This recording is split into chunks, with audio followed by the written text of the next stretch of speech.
పల్నాడు జిల్లాలో ఉద్రిక్తత చోటు చేసుకుంది. వరద ప్రభావిత ప్రాంతాల్లో మాజీ ఎమ్మెల్యే నంబూరి శంకర్రావు పర్యటనకు వెళ్లారు. అయితే మాజీ ఎమ్మెల్యే పర్యటనను అడ్డుకోబోయారు టీడీపీ కార్యకర్తలు. ఈ విషయంలో టీడీపీ వైసీపీ నేతల మధ్య తీవ్ర వాగ్వాదం జరిగింది. వైసీపీ నేతల కారు అద్దాలు పగలగొట్టారు టీడీపీ కార్యకర్తలు. రంగంలోకి దిగిన పోలీసులు ఆందోళనకారులను అడ్డుకునే ప్రయత్నం చేశారు. దీంతో తీవ్ర ఉద్రిక్తత పరిస్థితులు నెలకొన్నాయి.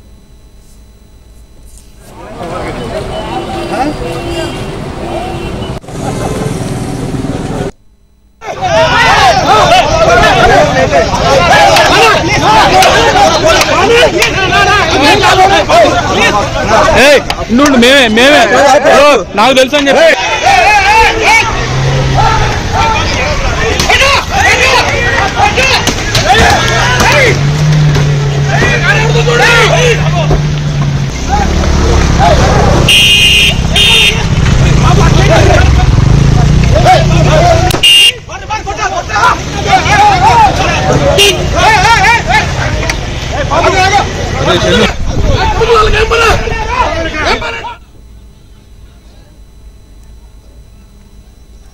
రైట్గా పల్నాడు జిల్లాలోని వరద ప్రభావిత ప్రాంతాల్లో మాజీ ఎమ్మెల్యే నంబూరి శంకర్రావు పర్యటన నేపథ్యంలో టీడీపీ కార్యకర్తలు అడ్డుకుని కారు అద్దాలు ధ్వంసం చేయనటువంటి పరిస్థితి కూడా ఉంది. సో దీనికి సంబంధించి పూర్తి డీటెయిల్స్ మా ప్రతినిధి నరసింహ అందిస్తారు. ఫోన్లో నరసింహ, చెప్పండి, ప్రెజెంట్ అక్కడ పరిస్థితి ఏ విధంగా ఉంది?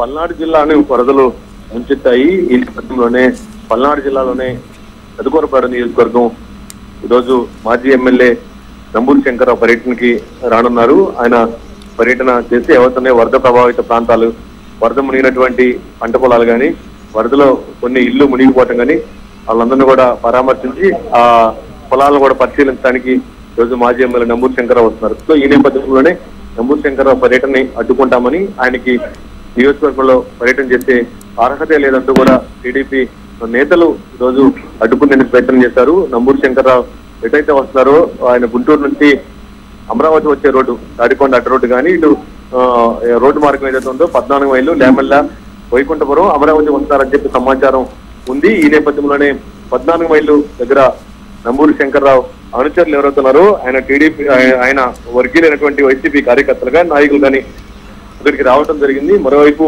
అదే సమయంలో టీడీపీ చెందినటువంటి వాళ్ళు కూడా అక్కడ రావడం జరిగింది. దాంతో ఇద్దరు మధ్య కూడా ఉద్రిక్త చోటు చేసుకుంది. ముఖ్యంగా వైసీపీ కార్యకర్తలపై టీడీపీ కార్యకర్తలు దాడి చేయడం కానీ, ఒక ఇన్నోవా కారుని పగలగొట్టడం కానీ అవన్నీ కూడా విజువల్స్ లో, వీడియోస్ లో చూడొచ్చు. అంతేకాకుండా కూడా దాంతో భయభ్రాంతులకి గురైంది. అక్కడ ఉద్రిక్త వాతావరణం చోటు చేసుకుంది. మరోవైపు నంబూరి శంకర్రావు గుంటూరు నుంచి బయలుదేరకుండా మధ్యలోనే ఆయన ఎండదిరగటం జరిగింది. ఆయన ఈ ప్రాంతానికి రావడం కూడా వాయిదా వేసుకున్నారు. సో మొత్తంగా మనం చూస్తే మాత్రం వైసీపీ మాజీ ఎమ్మెల్యే కానీ, వైసీపీ కార్యకర్తలు కానీ నియోజకవర్గంలో తిరిగే అర్హత లేదంటూ కూడా టీడీపీ వాళ్ళు అడ్డుకోవడం జరిగింది. Deepika. Right Narasimha, thanks for the updates.